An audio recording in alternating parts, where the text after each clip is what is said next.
দেখেন মানে অনেক ট্রাই করে না লোকাল চ্যানেল দেখছি তো, দুদিন কাজ করছি তো দেখছি কিন্তু পারে নাকি। তো এইটা হচ্ছে কি উনি একটু এডুকেটেড ভাবে শিখেন, ঠিক আছে? তাহলে কি হবে দেখেন, ওই যে গতকালকে ভাইয়ের সাথে আলোচনা করছি যে আমাদের ট্রান্সপোর্ট খাতটা এত বড়, কিন্তু সেইখানে লোকাল পিপল অনেক, কোনো শিক্ষিত মানুষ না যায় ওখানে, কিন্তু ইনকাম কিন্তু ভালো। তো এই সেলুনের প্রফেশনটা আগে ছিল কি লোকালরা করতো, ঠিক আছে? কিন্তু এটা কিন্তু আজকে সেই পর্যায়ে নেই, এটা ভালো পজিশন আছে, যারা করে অনেক হিউজ ইনকাম। আমারই অনেক স্টুডেন্ট আছে ফ্রান্সে 4 লাখ 5 লাখ টাকা মাসিক স্যালারি পায়। আমি কিন্তু বাংলাদেশে বসে তাদেরকে শিখে আপনাদেরকে শিখে অত ইনকাম নেই, বলতে কি অর্ধেকও নেই। তো বিষয়টা ছিল এখানে সবকিছুই আপনি কোন ভাবে করতেছেন, কোন জায়গায় করতেছেন, ওইটা আছে ভ্যালু।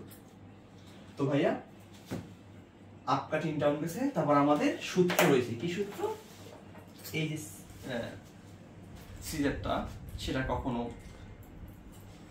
লেফটে কাটবে, কখনো রাইটে কাটবে, কখনো আপ কাটবে, কখনো ডাউন কাটবে, ঠিক আছে?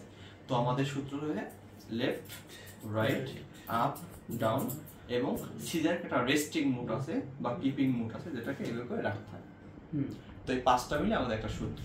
দেখি ভাই আপনারটা হয় কিনা। এক্সিয়েন্ট করেন না, তাহলে right up down keeping, right up down keeping, exactly. তো এটা হচ্ছে আমাদের সূত্র, ঠিক আছে? এখন আরেকটা সূত্র আমরা শিখবো, সেটা হচ্ছে আমাদের কি স্টেপ? 6 স্টেপ। এটা তো 5 স্টেপ না, 5 স্টেপ। 6 স্টেপটা আমরা শিখবো।